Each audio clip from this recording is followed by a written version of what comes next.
Houston, we have a problem. I sat down to record this podcast episode, and when I was getting my computer, my mic all set up, my daughter had been working on a very intricate perler bead design. She's been working on it for like 5 days at this point. And when I sat my microphone down, I literally hit it and all of the beads flew off of this thing. And so now I'm sitting here trying to figure out how I'm going to break the news to her. And I'm wondering like if I can blame it on some wind that like blew through our house rather than telling her that I totally ruined her 5 day long perler bead project. Oh my goodness. Well, that's that's done. What's done is done. Das vidanya, as my dad would always say. And now it is time to move on from that perler bead debacle and talk about intuitive eating. Specifically, I got I got a listener question today that asked, I want to be an intuitive eater, but I'm struggling to stop eating when I'm comfortably full. Any tips for this? So, I want to kick it off by just revisiting the 10 principles of intuitive eating, which is a framework to help us to create a relationship with food that is health promoting, feels good in our bodies, feels good to our minds, and really helps us to be the eaters that we were created to be as human beings, right? To eat in the way that we were designed to eat, in the way that feels natural and non restrictive. And so I'm going to go through these 10 principles of intuitive eating as a refresher. Or if you are new to the principles of intuitive eating, it will just give you a good understanding as we talk specifically about fullness. So, principle one is reject diet culture. Principle two, honor your hunger. Principle three, make peace with food. Principle four, discover the satisfaction factor. Principle five, feel your fullness. Principle six, challenge the food police. Principle seven, cope with your emotions with kindness. Principle eight, respect your body. Principle nine, movement, feel the difference. And principle 10, honor your health with gentle nutrition. So, the principle that we're really going to be talking about today is principle five, feel your fullness. And according to the creators of intuitive eating at intuitiveeating.org, this is what they say about this principle. Listen for the body signals that tell you that you are no longer hungry. Observe the signs that show you that you're comfortably full. Pause in the middle of eating and ask yourself how the food tastes and what your current fullness level is. So, principle five is really about eating until you're comfortably full, right? Being able to honor those fullness signals that your body is sending to you. Now, without a doubt, feeling safe and free to stop eating when I was comfortably full was easily one of the hardest parts of intuitive eating for me. But it is also why I love to help women practice this step because I've thought long and hard about it. I have researched it up the wazoo, and I know it is possible most of the time because intuitive eating isn't about doing something perfectly, right? This is not about this perfect approach to eating. It is about most of the time we're able to honor our body's fullness and stop eating when we're comfortably full.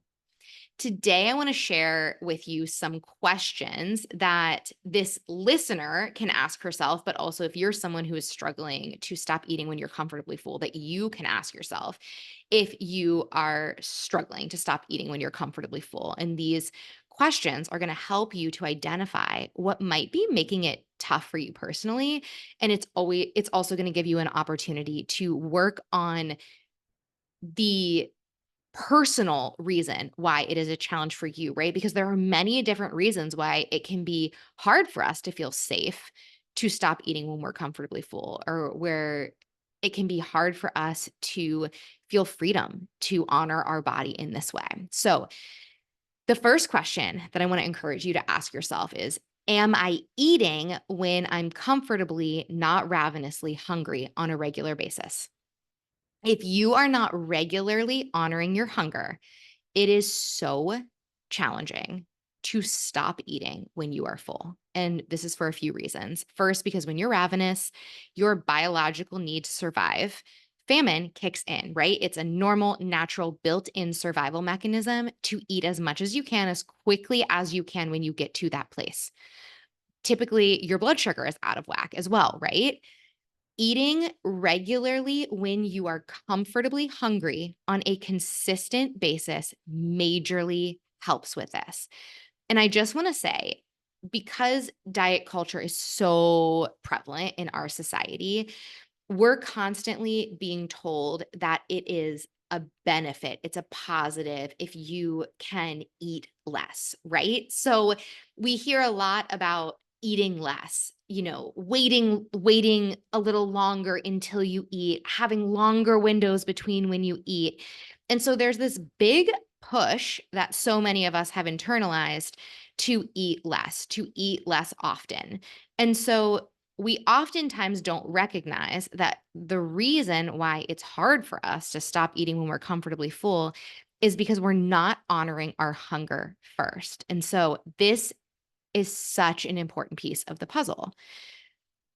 The second component of this question, am I eating when I'm comfortably not ravenously hungry on a regular basis, is that if you have rules around when you should eat, and that's what's keeping you from eating when you're hungry, that can also make it really hard to stop with comfortable fullness. So, as an example, like let's say I have a no snacks rule and I'm eating lunch knowing that I will not be able to eat again for hours until dinner, no matter how hungry I might get, because that's the rule that I have for myself, then I'm going to want to load up and store up what I can now, right? Releasing the rules around when or how much you're allowed to eat can help you to feel so much safer and more calm to stop when you are comfortably full. So, question one, am I eating when I'm comfortably not ravenously hungry on a regular basis? Again, on a regular basis. Most of the time, this isn't about perfection. The second question that's really helpful to ask is, am I distracted while I'm eating?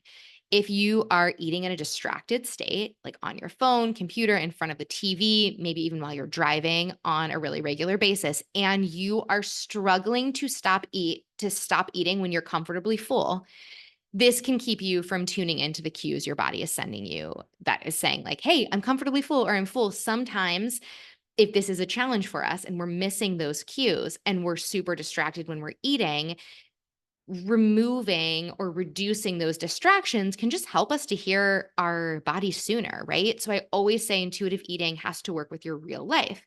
So if you have to drink a smoothie on your drive to work or eat a sandwich while you finish a, report at lunch, I totally get it. You're not a failure, you're not a bad person. Life is life. But I do think it's important to ask, where can I carve out a little bit of realistic time to tune into my body while I eat? It might be a 5-minute break from work at lunch. It might be waking up 10 minutes earlier in the morning so that you actually have time for breakfast. It might mean clearing off all the piles of laundry on your kitchen table. Please tell me this isn't just me.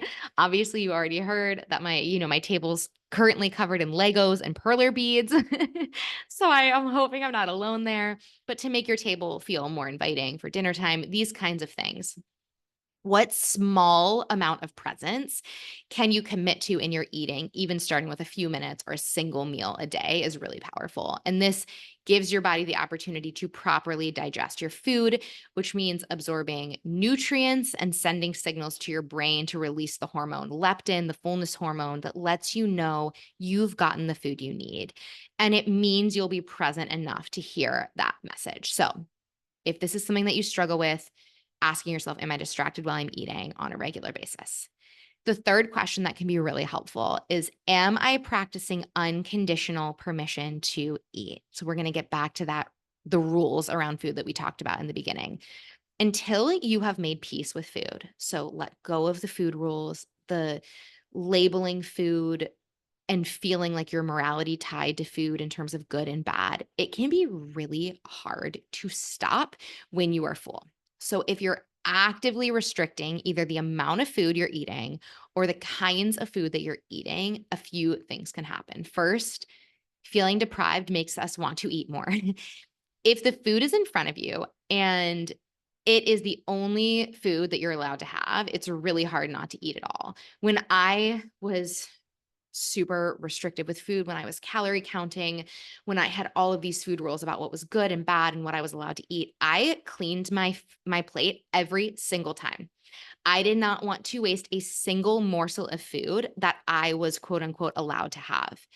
Second, if there are foods that are off limits and then you have a chance to eat those foods, it's very hard to stop eating them, right? This is like a bit of the last meal mentality. So if I'm eating brownies and I'm thinking starting tomorrow, no more brownies, I'm going to be good again. Like this is the last time I'm eating brownies. I'm definitely going to eat as many brownies as I can before they get taken away, regardless of how full I feel. And then also under this umbrella of unconditional permission to eat is when we have rules about good and bad food, we sometimes justify eating more than feels good of the good foods, like the foods that we label good. So if this is a good food, I can eat as much of it as I like, regardless of how my body feels in the process. And so by removing those labels of good versus bad, we're able to be more present with how food feels in our body, and we're more free to enjoy them in a way that feels good. Another question that you can ask yourself is, am I eating food that is actually satisfying, right? So we have fullness, which is the feeling in our body of, okay, like there is enough food in my stomach. But then we also have satisfaction, which I think of as almost mental fullness, right? It's like, oh, I'm satisfied. There's the fullness in your stomach and there's that feeling of mental fullness, that satisfaction. And I typically want our meals to leave us feeling both full and satisfied. And when on a regular basis, our meals leave us feeling both full and satisfied, it's easier for us to feel comfortable stopping. If you're only physically full but not satisfied, it is normal to want to keep eating because you are searching for the satisfaction factor. So important to really think about this. So take note of what things help you to feel satisfied at a meal. It might be a variety of textures, it might be incorporating like a fat into what you're eating. uh, it might be incorporating a carbohydrate into what you're eating.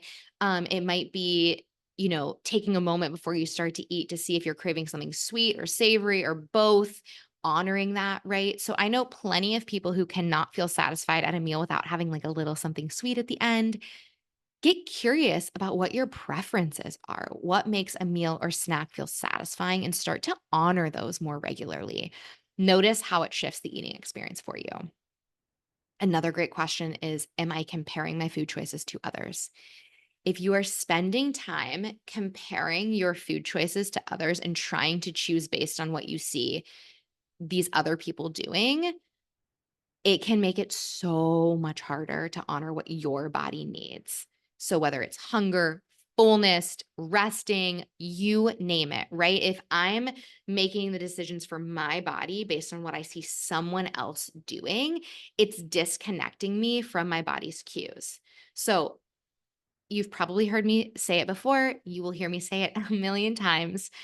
Nobody else's choices, right? So, not your friend, a family member, your partner, your favorite Instagram account, whatever it might be, can tell you what your body needs in this moment. Not when it comes to food, not when it comes to movement, not when it comes to energy, none of those things. You are the expert on you. You are the only one who has access to your body's wisdom, and nobody else's choices can tell you what is going on in your body in that wisdom that only you can access, okay? So, am I comparing my food choices to others? If the answer is yes, this is a really beautiful opportunity to become the expert on you. Another great question and an important question when we're talking about fullness is, am I afraid of waste? So, for anybody who grew up as a member of like the Clean Plate Club, or maybe an environment where food was scarce, or hearing that you should finish every bite of food because there are children starving in this world, it can feel very hard to leave food on your plate. So, the experience can leave you feeling guilty, it can create shame, and it can also make you feel anxious, right? So it's really important to just acknowledge the feelings that you have the past experiences that you've had around waste when it comes to food. And of course, I would never want to invalidate something that you're feeling. I would never want to promote food waste. That's certainly not what I'm saying. Those feelings are very real. And of course, like food waste is a problem. But I do want to share this really amazing quote from Janine Roth that for me was really powerful when dealing with feelings of waste. And I think it just hits the nail on the head.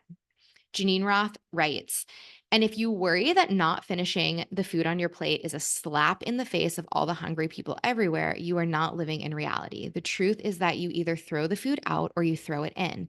But either way, it turns to waste. World hunger will not be solved by finishing the garlic mashed potatoes on your plate.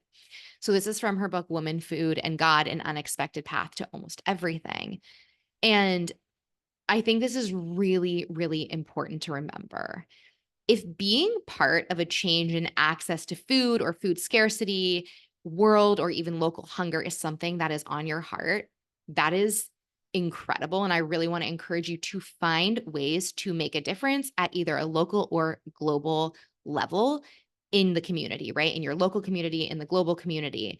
But I also want to remind you that making yourself feel uncomfortable at most of your meals because of guilt around this is not the way to make that difference. I promise you. Pack up leftovers, eat them at a later time when you're hungry again so the food doesn't have to get thrown out. Be conscious about food waste in your own home. Support companies that are conscious about it. Find ways to get creative using food scraps. Give generously of your time and energy and money to organizations that are making a difference, that are meaningful to you in this area. But don't feel like you have to punish your body at every meal by eating to discomfort.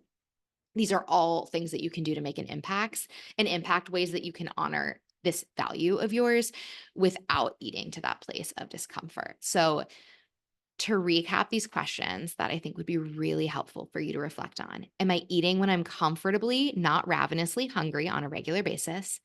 Am I distracted while I'm eating, usually? Am I practicing unconditional permission to eat? Am I eating food that is actually satisfying? Am I comparing my food choices to others?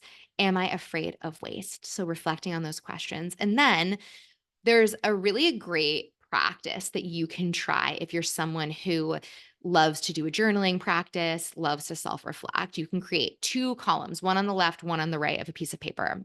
On the left side, you can jot down any beliefs or fears, behaviors, rules, disconnection that keep you from honoring your fullness. Okay. So write all those down on the left side.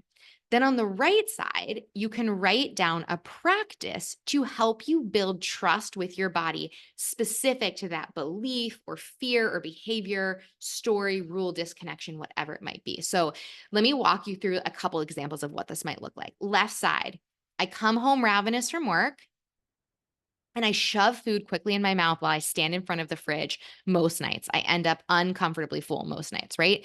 So coming home from work and eating quickly in front of the fridge is something that might be making it hard for you to honor your fullness. On the right side, you could write something like, this happens because I ignore my hunger most of the day.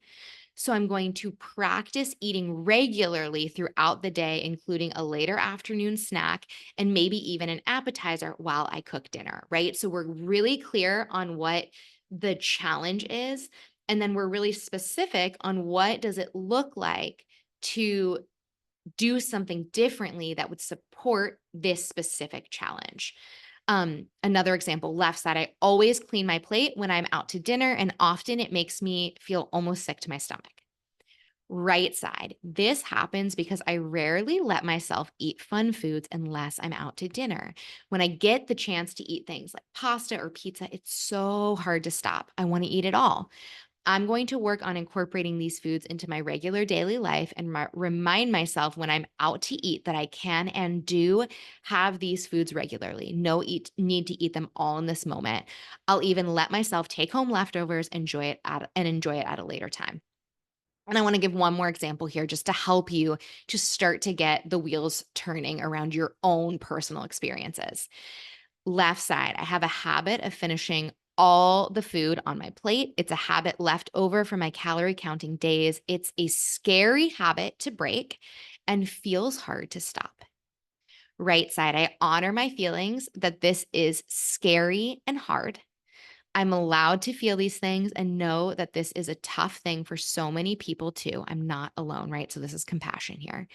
I'm going to make myself feel as safe and supported, stopping when I'm full by wrapping up whatever is left on my plate, even if it's only a few bites, and to remind myself I can eat more of this or something else anytime I'm hungry again. Even if that is in 10 minutes, 30 minutes, or an hour, I'm going to honor that promise when my hunger arises. So, what is getting in the way of you honoring your fullness? You can ask those reflective questions, and then you can do this journaling practice to help you to identify the things that are challenging, the specific instances that are challenging, the themes that are coming up for you over and over again that are challenging, and then write down an action step you can take that feels more supportive, more compassionate, more aligned with the intuitive eater that you want to be, to help you to practice building that body trust instead.